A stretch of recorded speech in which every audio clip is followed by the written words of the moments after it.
আল্লাহ কোথায় এর উত্তরে আপনারা বলেন। আমাদের ভারত, বাংলাদেশ, পাকিস্তানে অধিকাংশ জনগণকে, এমনকি মাদ্রাসা পড়া হুজুরদেরকে, মসজিদের ইমাম মুয়াজ্জিনদেরকে যদি জিজ্ঞেস করেন যে আল্লাহ কোথায়, তো উত্তর কি পাবেন? সর্বত্র বিরাজমান। আল্লাহ সব জায়গায় সর্বত্র বিরাজমান, মানে কি? আল্লাহ সব জায়গাতে আছে। সব জায়গার মধ্যে যেমন মসজিদও আছে তেমন বাথরুমও আছে, তাই না? ঠিক না? তাহলে এই কথার মানে এ হয় যে আল্লাহ যেমন মসজিদও আছে তেমনি বাথরুমে, যেমন ভালো জায়গায় আছেন আল্লাহ তেমনি মন্দ জায়গাতে আছেন।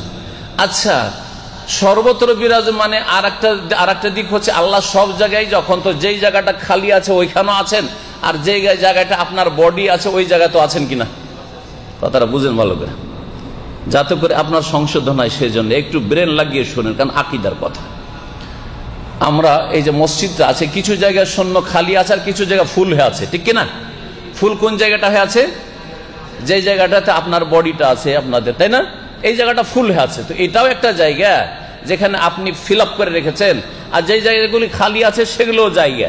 তো যখন আল্লাহ সর্বত্র বিরাজমান, তো এর ব্যাখ্যা কি হলো? যে আল্লাহ এই খালি জায়গা তো আছেন, আর আপনি যে জায়গাটাতে আছেন বসে ওই জায়গায় তো আছেন, মানে আপনার ভিতরেও আছেন, ঠিক কিনা? আল্লাহ তাআলা কোথায় আছেন? আপনার ভিতরে আছেন। তার মানে কি বেরোলো? যে আল্লাহ তাহলে তার সৃষ্টিতে একাকার হয়ে আছেন, সৃষ্টির ভিতরে আছেন।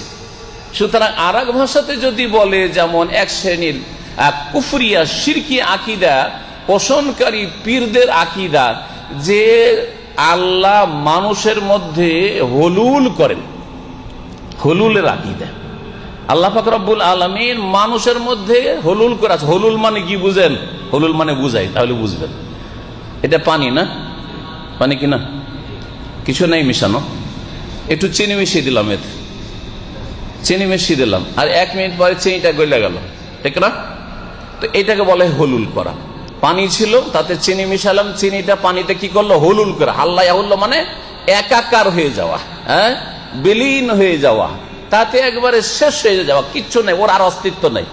একটু পরে যদি আপনাকে বলা হয় তোমাকে 1 কোটি টাকা দেবো, তুমি চিনিটাকে আলাদা করে দাও, পারবেন? সায়েন্সে কি করছে না করছে ওইটা নয়, আপনি এমনি তো করে দেন। আপনি চিনি মিশিয়েছেন, আপনি চিনি মিশিয়ে এটাকে পানি ছিল শরবত বানিয়ে দিয়েছেন, এখন চিনিকে চিনি করে দেন আর পানিকে পানি করে দেন, পারবেন? হ্যাঁ। তো এই সুফিদের, পীরদের একটি বড় কুফরি আকীদা আল্লাহ সম্পর্কে, ইসলাম বিরোধী আকীদা, ইসলাম ধ্বংসকারী আকীদা, হুলুলি আকীদা, যেটা হুসেন মানসুর হাল্লাজের আকীদা ছিল, যে আল্লাহ তার মধ্যে কি হয়েছে? বিলীন হয়ে গেছে, বা সে আল্লাহর মধ্যে বিলীন হয়ে গেছে, যার ফলে যিনি আল্লাহ তিনি হুসেন মানসুর হাল্লাজ। তারপরে তখন চিৎকার করা শুরু করলো, আনাল হক, আনাল হক, আনাল হক, আনাল হক, আমি খোদা, আমি আল্লাহ, আমি আল্লাহ, ঠিক না? হ্যাঁ, দেখেন কত বড় কুফরি কথা, কত বড় কুফরি কথা। আচ্ছা, আরো শোনাই তাহলে বুঝবেন, ব্রেনটা খুলবে। আচ্ছা, যখন আল্লাহ যখন সবকিছুতেই বিরাজমান, ঠিক না? আর সর্বত্র বিরাজমান, দুটা কথা বলে ওরা। আল্লাহ সর্বত্র বিরাজমান আর সবকিছুতেই বিরাজমান, তাহলে গাছের বাইরেও একটা গাছ আছে, মোটা গাছ, আর গাছের বাইরে যে খোলা জায়গা ওখানেও আল্লাহ আছেন, আর গাছের ভিতরেও আল্লাহ তাহলে আছেন, ঠিক কিনা? তাহলে কেউ যদি গাছের পূজা করে, হিন্দুরা গাছের পূজা করে, বট গাছের পূজা করে, তাহলে আর ও যদি বলে আমি আল্লাহর পূজা করেছি, কারণ তোমরাই তো বলছো মুসলমান বাংলাদেশের আর ভারতের যে আল্লাহ সর্বত্র বিরাজমান, সবকিছুতে বিরাজমান, তো আল্লাহ তো গাছের ভিতরে আছে, তো গাছ পূজার মাধ্যমে আমি আল্লাহর উপাসনা করছি, তো কি বলবেন উত্তর আপনি? তাহলে ওদের ধর্ম ঠিক, তাহলে ঠিক কিনা? বুঝতে পারছেন না? পারছেন না? সর্বত্র বিরাজমান, সবকিছু বিরাজমান, তো গাছকে সিজদা করে ও বলবেন আল্লাহকে সিজদা করছি। গাছটা শুধু আমার সামনে আছে, কিন্তু ওর মধ্যে যে আল্লাহ আছে, তুমি তো বলছো, তুমি তো একজন মুসলিম বলছো যে আল্লাহ সবকিছুতে বিরাজমান, তো আমি ওই আল্লাহর ইবাদত করছি, ওই গাছকে সামনে করে, গাছকে সিজদা করে। কি বলবেন তাহলে? ঠিক কথা না ভুল কথা? ও, হিন্দু করলে মুশরিক হয়ে যায়, আর আপনি আপনার হুজুর, বড় বক্তা হুজুর, ফার্সি শের, রুমির কবিতা পড়ে বলছে যে হুসেন মানসুর হাল্লাজ আনাল হক বলে আল্লাহর বড় ওলি হয়ে গেল। এত কি আর ভণ্ডামি ধর্মের নামে? দলিল ইসলামের কোরআন হাদিস না ফার্সি কবিতা? বলেন তো দেখি। হ্যাঁ, ইন্টারনেটে পাবেন। ফার্সি কবিতা পড়ছে যে রুমি বলেছেন, হ্যাঁ, যে ফেরাউন আনাল হক বলেছিল, আর হোসেন মনসুর হেল্লাজও আনাল হক বলেছিল। ফেরাউন আনাল হক বলে বড় কাফের হইল, আর হোসেন মনসুর হেল্লাজ নাকি আনাল হক একই কথা বলে বড় আল্লাহর ওলি হয়ে গেল। দলিল বলছে ফার্সি কবিতা। ফার্সি কবিতা যেটা ইরান থেকে এসছে ওইটা, বুঝলেন না? কোরআনের আয়াতও লাগে না, রসুলের হাদিসও লাগে না, অথচ বাংলাদেশের একজন বড় বক্তা, নাম ধরা দরকার নেই। বুঝতে পারছেন না?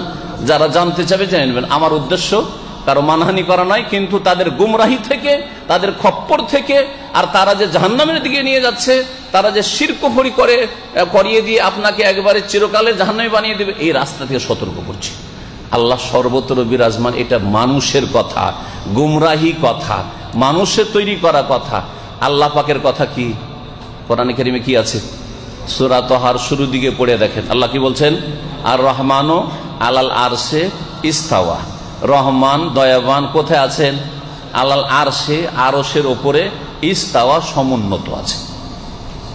সূরা মুলক পড়ুন, আল্লাহ বলছেন আ'আমানতুম মান ফিস সামাই, তোমরা কি নির্ভীক, তোমরা কি ভয় করো না সেই সত্তাকে, সেই আল্লাহকে যিনি ফিস সামাই মানে আকাশের ওপরে আছেন। তো আল্লাহ কোথায়? আল্লাহ কোথায়? সর্বত্র না? আল্লাহ বলছেন ফিস সামাই, আকাশের ওপরে। আরশ কোথায়? সব জায়গায় নাকি? আপনি যে বলছেন যে আল্লাহ সর্বত্র বিরাজমান, তো আরশ কি সব জায়গায় না? আল্লাহ সাত আসমান, আরশ সাত আসমানের ওপর। আরশ যখন সাত আসমানের ওপর, আল্লাহ রব্বুল আলামিন সাত আসমানের ওপর, আরশের ওপর সমুন্নত। জি হ্যাঁ, ভালো করে মনে রাখেন। এটা হচ্ছে কোরআনী বিশ্বাস, এটা হচ্ছে ধর্মীয় বিশ্বাস, এটা হচ্ছে সহি আকীদা। আর বাকি যেটা বললাম যে আল্লাহ সর্বত্র বিরাজমান, সবকিছুতেই বিরাজমান, এটা ইসলাম ভঙ্গকারী বিষয়। এই রকম বিশ্বাস রেখে নামাজ রোজা হজ যাকাত করে, আর দান খায়রাত করে, মসজিদ মাদ্রাসা করে, আর ওয়াজ মাহফিল করে জীবনেও জান্নাত পাওয়া যাবে না, আর জীবনেও মুসলিম হইতে পারবেন না। ওয়ালা তামুতুন্না ইল্লা ওয়া আনতুম মুসলিমুন কখনো হবে না। শিরকের অবস্থায়, কুফরের অবস্থায় মওত হবে।